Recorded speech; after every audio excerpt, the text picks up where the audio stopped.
Let's turn to Genesis chapter 41. We've been in this for quite a while, and it's only going to be a few more weeks that we'll be looking at this, and then we'll move on to something else. Pastor Kenny's given me a few options there, what to teach, and with his approval, I'd kind of like to teach on the epistles. We say there's a 12-week lesson on the epistles? Yes. Okay, so that'll take 3 or 4 months. But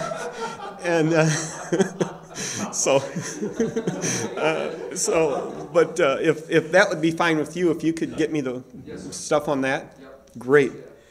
Now I forgot. Oh, here. We've been looking at primarily what we've been doing over the last a couple of months probably is looking at the beginning of the nation of Israel.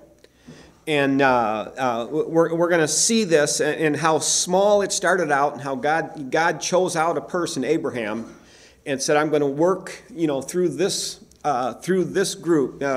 We looked at Abraham, we looked at Isaac, we looked at Jacob. Now we're looking at Joseph. Jacob again having 12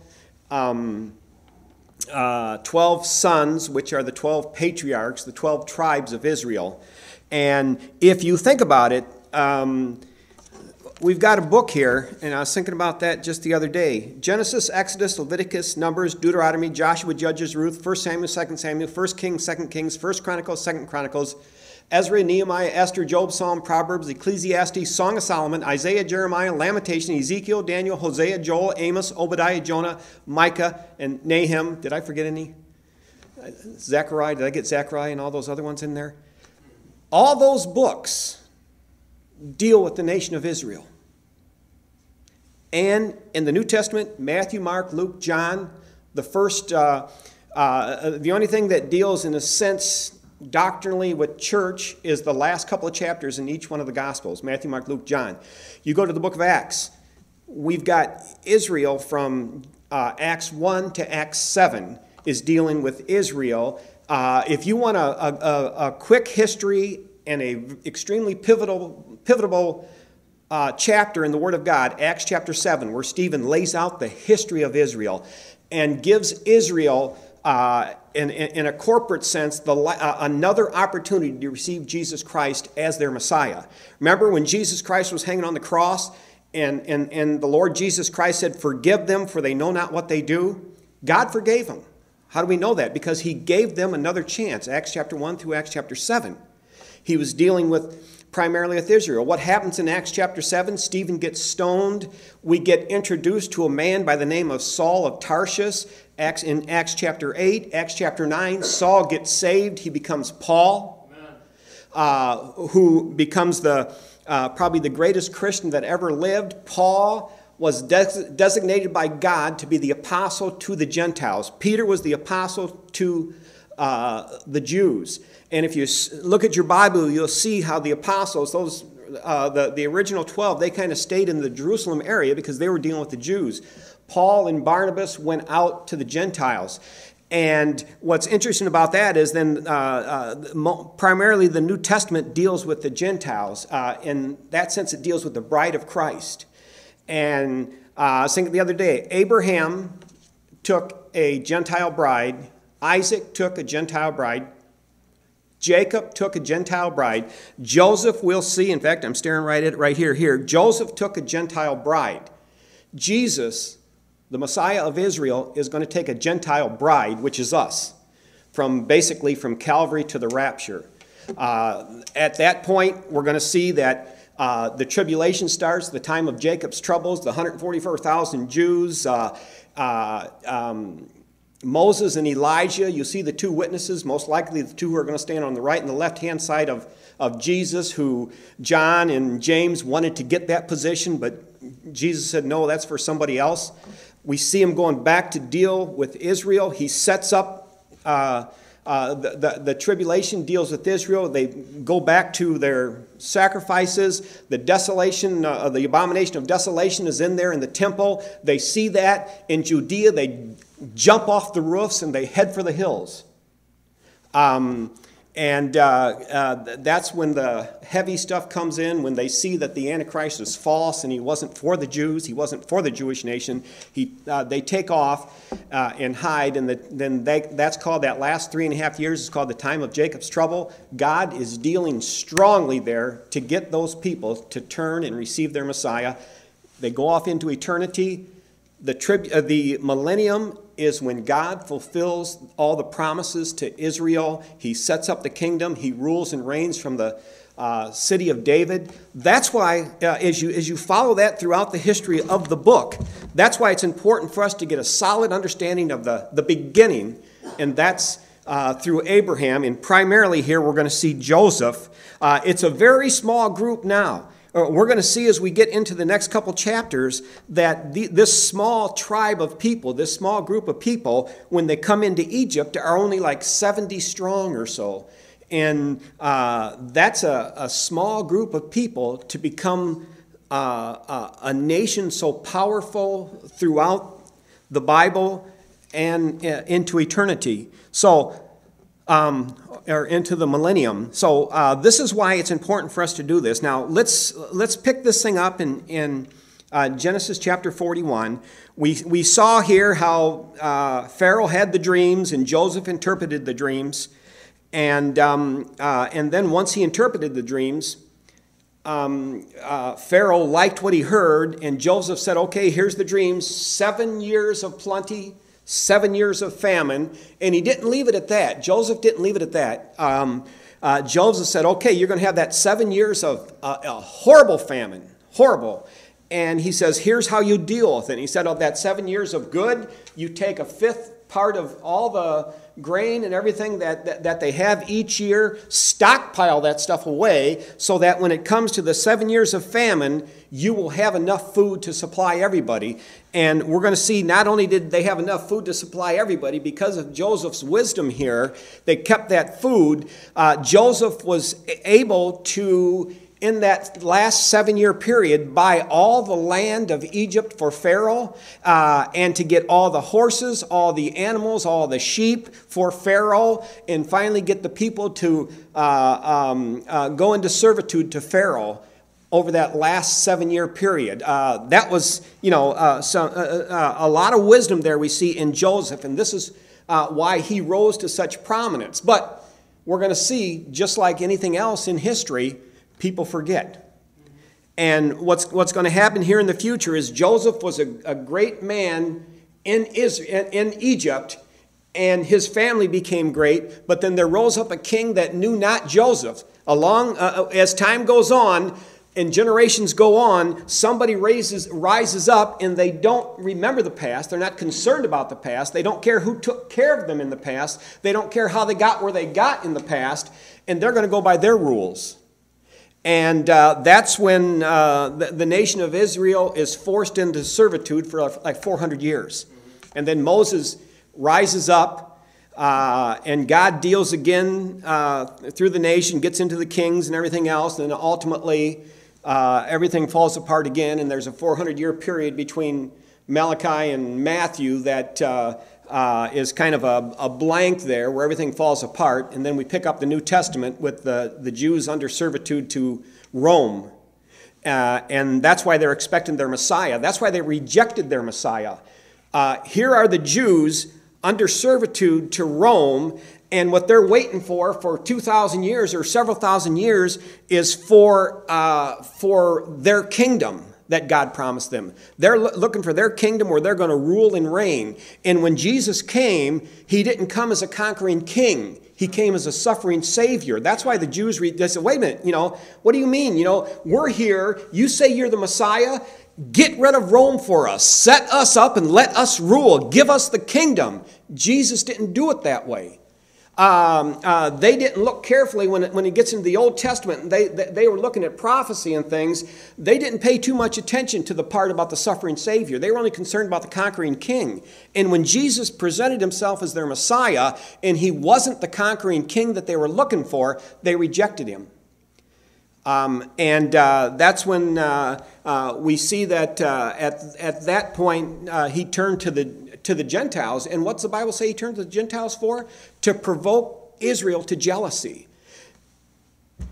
God wanted to deal with us so that the Jews would look at us and say, why is our God blessing those filthy Gentiles?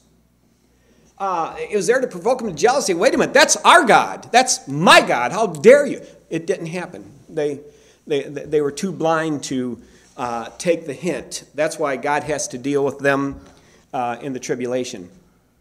But that's kind of a little bit of a synopsis. I'm sure I left out a whole lot, like a million things.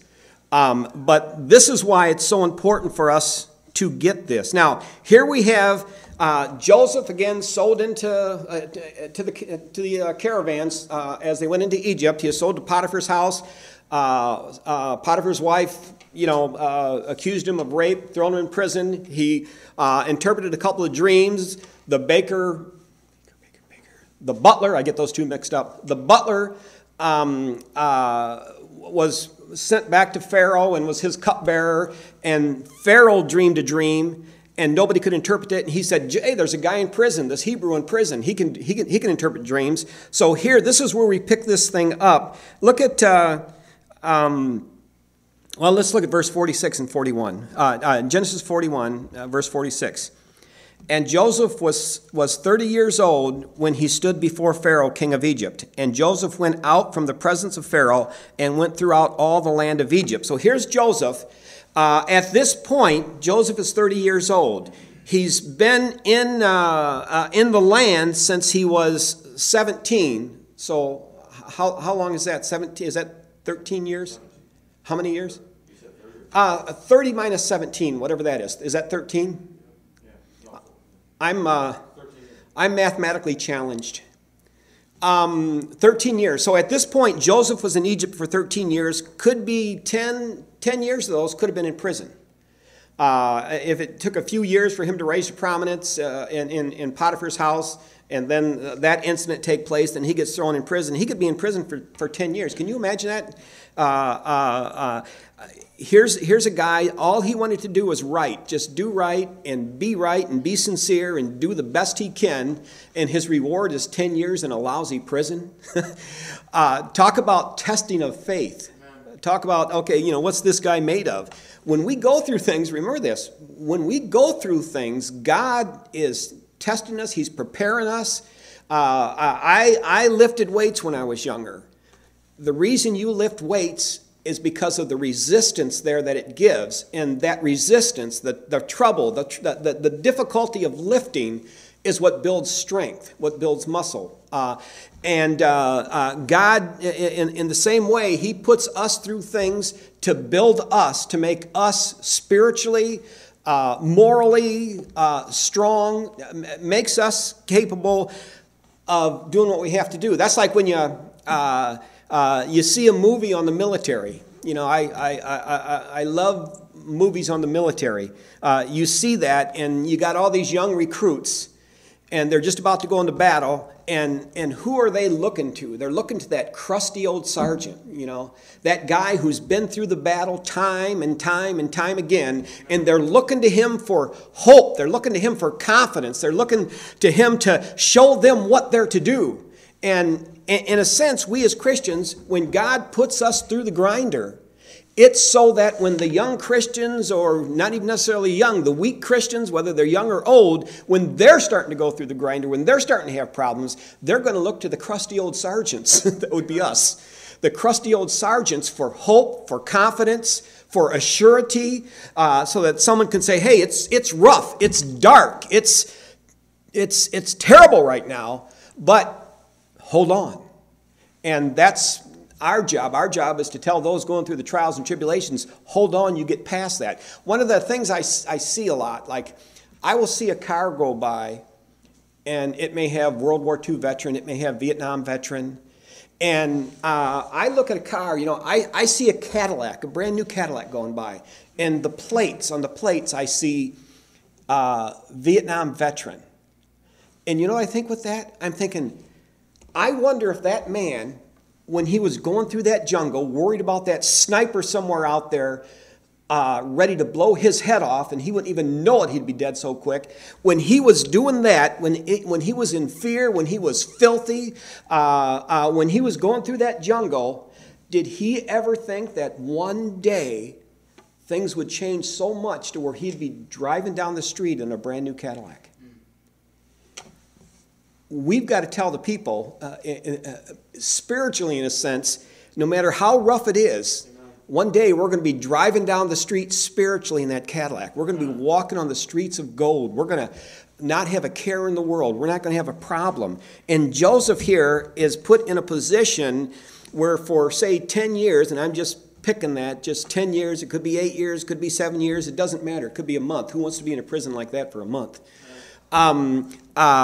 He's going through a time where at the end of that time, he's going to rise to a position and he's going to get confidence in God, and he's going to know why he's there. He's there, and we'll see this very clearly at the end of the book. God purposely put him through that position to train him, to set him up to be used to deliver the nation of Israel. It's just amazing how this thing works. But let's get back to this, verse 46. And Joseph was 30 years old when he stood before Pharaoh, king of Egypt. And Joseph went out from the presence of Pharaoh and went throughout all the land of Egypt. Let's see, I want to... there's so much here, and this reads very easy, and I want to try to skim through a bunch of verses. Let's go to verse 53. And the 7 years of plenteous that was in the land of Egypt were ended. Okay, now the fun's over. Joseph is out. He's the main guy, or he's actually the guy that all of Egypt has to deal with. Pharaoh's out having a good time, and Joseph's the one in charge. And they're having 7 years of just plenteous. I mean, it's great. A brand new camel in every stall. It's just fantastic what's going on. So much food that they can't stand it. And then verse 53 hits. And the 7 years of plenteous that was in the land of Egypt were ended. And at that point, Joseph is 37 years old at this point. If he was stood before Pharaoh at 30, this is a 7-year period. He's 37 years old. So 13 years plus 7, is that 20? 13? 19, 20. Oh, I'm good. At this point, he's been in Egypt for 20 years. He's 37 years old. And we want to look at what's going on. Now, everything falls apart. Everything, the famine hits. The people, all the food that they have is just starting to go. If I'm not mistaken, I thought at one time that they said, like the city of Toledo, there's like 3 on the shelves. There's like 3 days of food. So if there's ever a run on something, 3 days of food on the shelves in Toledo. Can you imagine that? Here we're looking at something that's going to be 7 years with no food on the shelves. That's going to be kind of rough. It kind of makes you want to get that dry food stuff. They advertise that stuff that's good for 25 years. I don't think that's a bad idea. I mean, even for when they say like there's going to be a storm or a hint that the water's going to be bad again. Remember the water thing we had a couple years ago, or was it last year or something like that? Wow. We went out. Now we had water. We get the Collingwood water, and we have the jugs and stuff because we just like the ice cold, fantastic tasting water. So we weren't necessarily affected, but it was a panic in Toledo just for people to get water. I mean, when truckloads, when pallets of water would come into the stores, they would be gone in minutes. I mean, people were in absolute fear that they'll never drink good water again. You could see how quick that is, and that only lasted for a few days or so.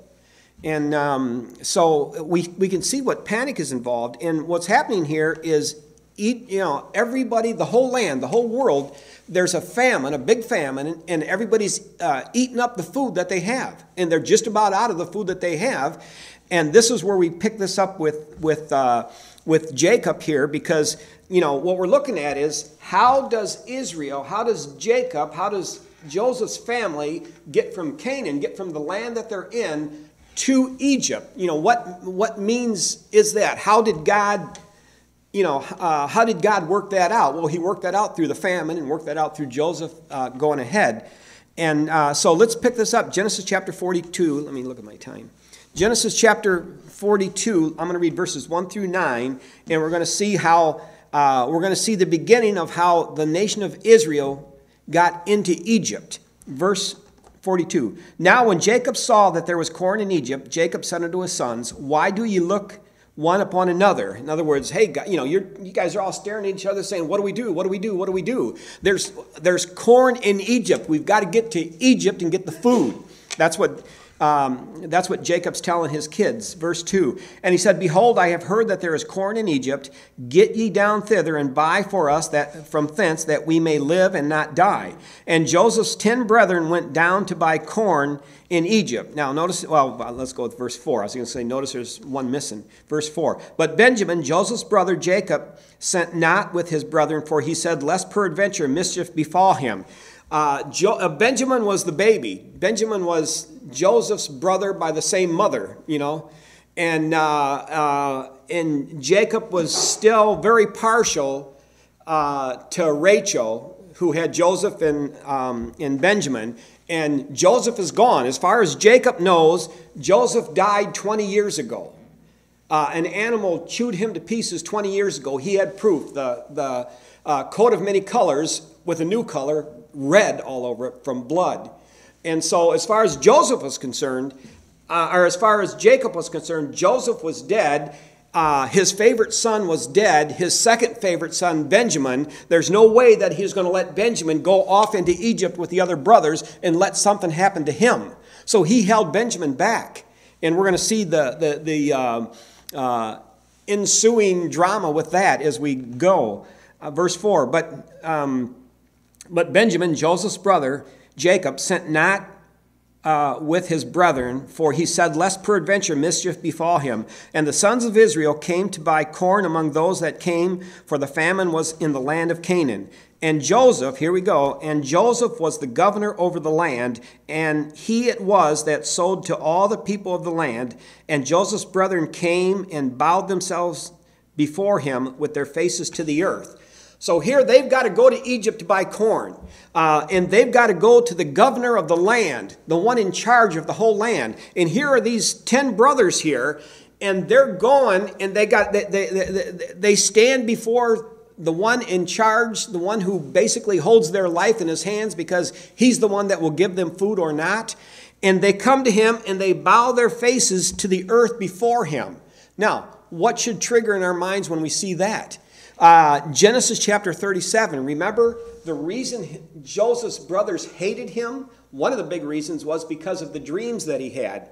And he had dreams that talked about how they would one day bow before him. And they said, there's no way we're going to bow before you. In fact, we're going to kill you, or we're going to get rid of you so that we'll never bow before you. You little spoiled brat, was basically their attitude.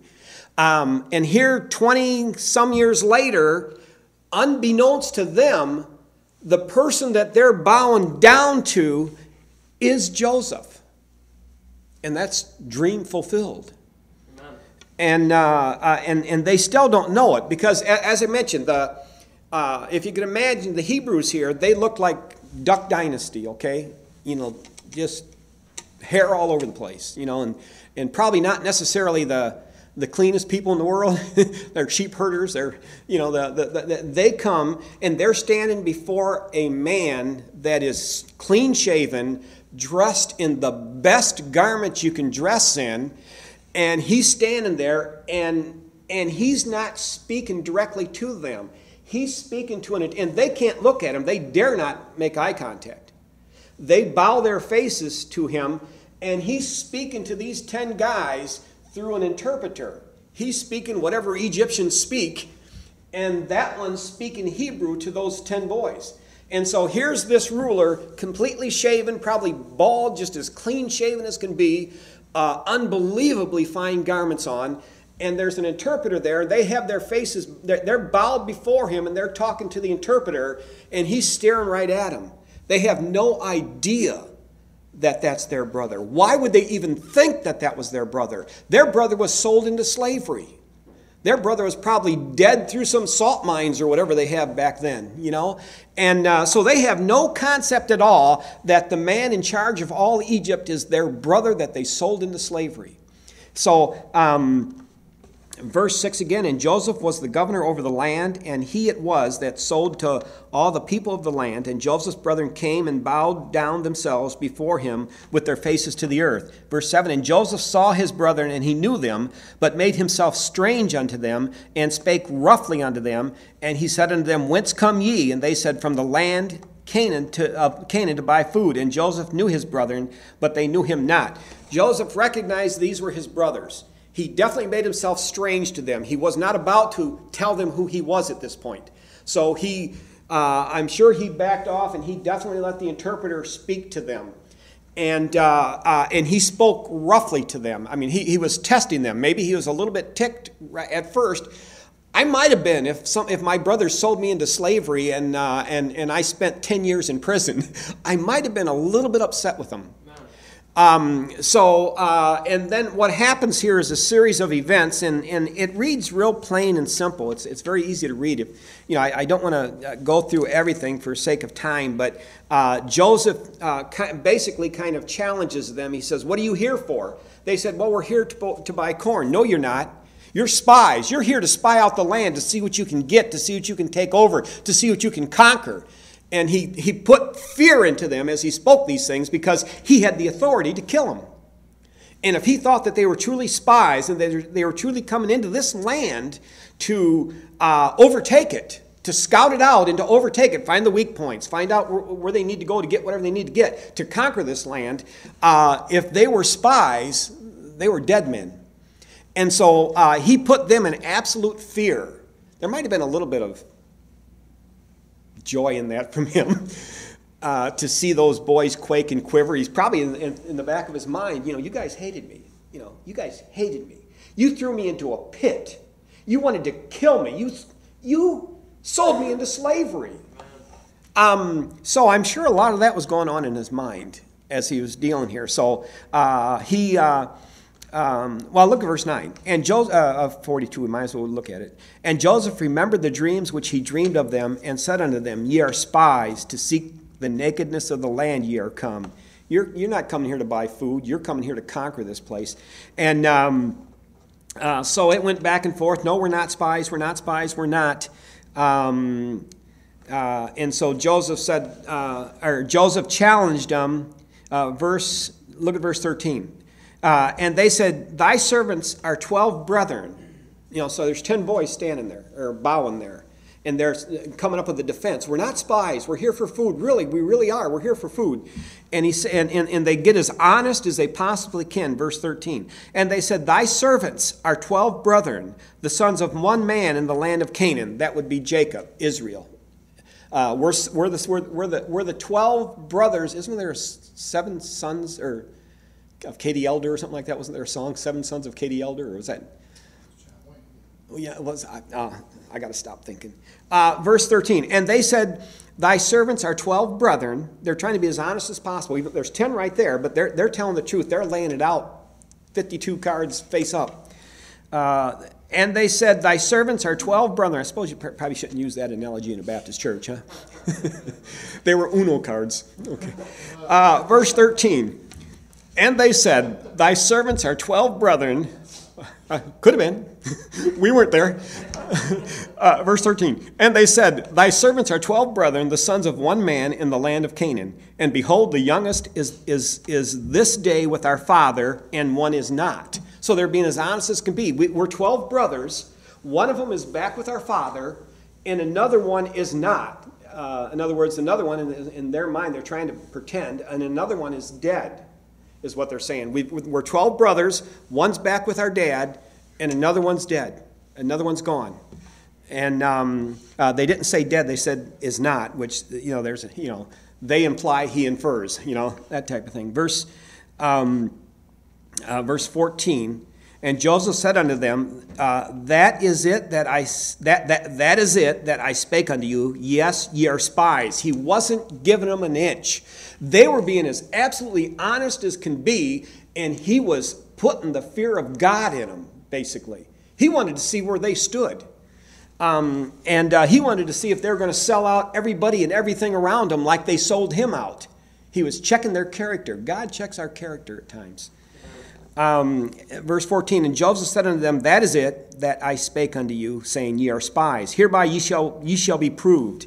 He says, okay, I'm going to prove you guys. You want to prove you're telling the truth? You want to prove you're not spies? Here we go. And can you imagine what's going on in these 10 guys' heads while this is going on? Verse 15, hereby ye shall be proved by the life of Pharaoh. You shall not go forth hence, except your youngest brother come hither. And he says, you guys aren't going to go anywhere until I see your younger brother. I want to see this brother you're talking about. He basically swears by Pharaoh here that their life is in great peril unless he sees this brother that they're talking about. Can you imagine that had to be odd to them? Why is this guy so infatuated with and Jacob will ask that question a little bit later. Why is this guy so infatuated with the family and who's there, who's alive, who isn't, how are they healthy, are they fit? He's going to ask these questions. It would really seem to confuse these. You would think these guys are wondering, what's going on here? This guy is as mean as a bat to us right here. And then he's asking us about our father and anybody else. Verse 15. Hereby ye shall be proved, by the life of Pharaoh you shall not go forth hence, except your youngest brother come hither. Send one of you, and let him fetch your brother, and ye shall be kept in prison, that your words may be proved, whether there be any truth in you, or else by the life of Pharaoh surely ye are spies. And he put them all together into ward 3 days. What he did was he put them in jail. And all this that's going on in their mind, and all of a sudden the guilt and the shame and everything else, we're going to see clearly that they say, we're in trouble here because of what we did to our brother 20 years ago. That guilt and everything else is going to start, and it's starting to fester. The 10 of them are in prison for 3 days, and they're mulling this over back and forth, and I imagine they're tormented. What do we do? How do we get out of this? What are we going to do? How do we explain this to our father if we ever see him again? I think he just threw them in there to let them simmer for 3 days. And verse 17, and he put them all into ward 3 days. And Joseph said unto them the third day, this do and live, for I fear God. He comes up to him and he gives them a little bit of a reprieve there. Wait a minute, this guy fears God. Maybe there's a chance here. Maybe there's a light at the end of the tunnel. Verse 19, if ye be true men, in other words, not spies, if ye be true men, let one of your brethren be bound in the house of your prison. Go ye, carry corn for the famine of your houses, but bring your youngest brother unto me, so shall your words be verified, and ye shall not die. And they did so. And they said one to another, we are verily guilty concerning our brother, and that we saw the anguish of his soul when he besought us, and we would not hear. Therefore is this distress come upon us.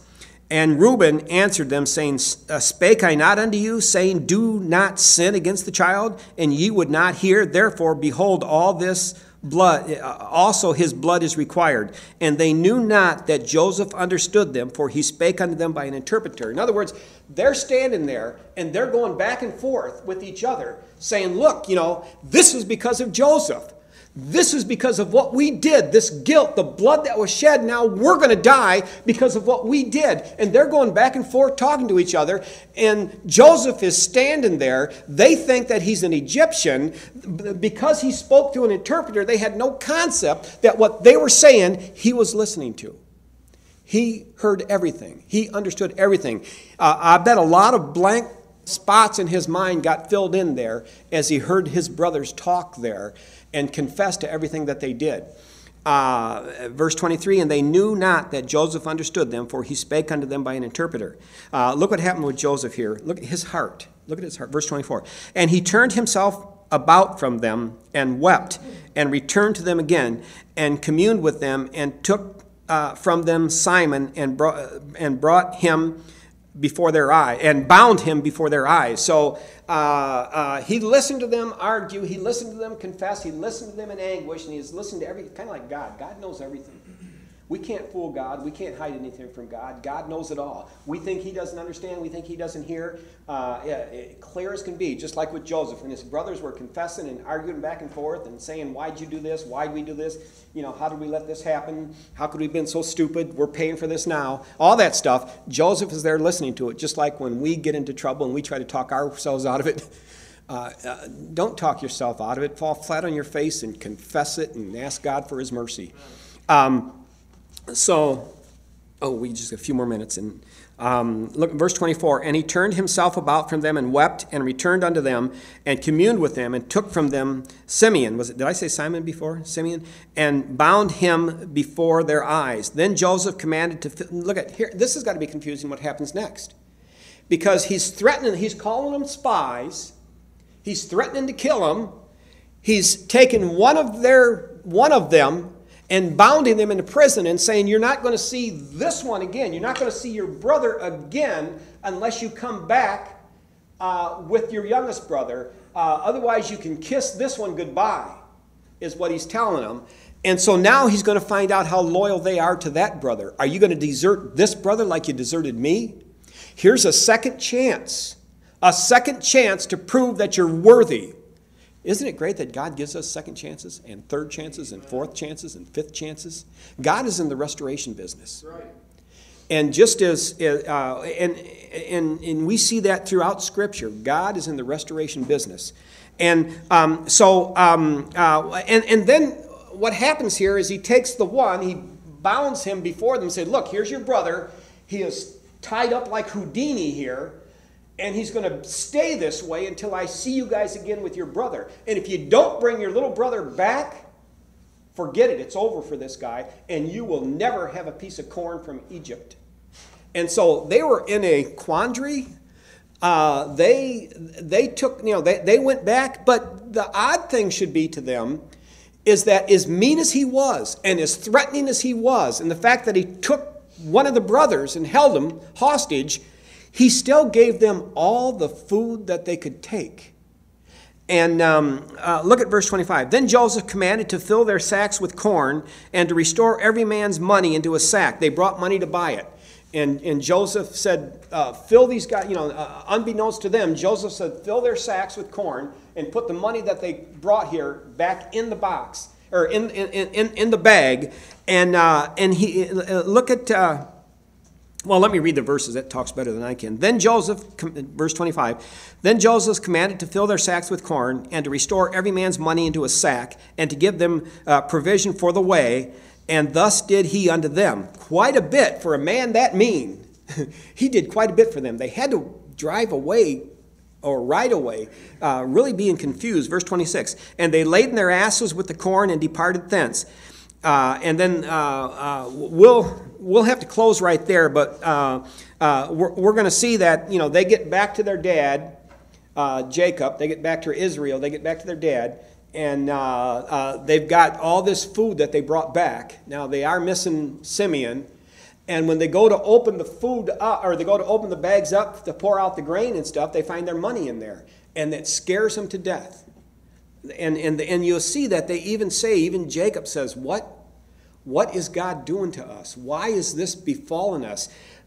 You took money there, and the Egyptians are going to think that you cheated them. You went there to buy food. You got the food. You stole the money again, and you headed out of town. And they feel that they think that they're in really big trouble.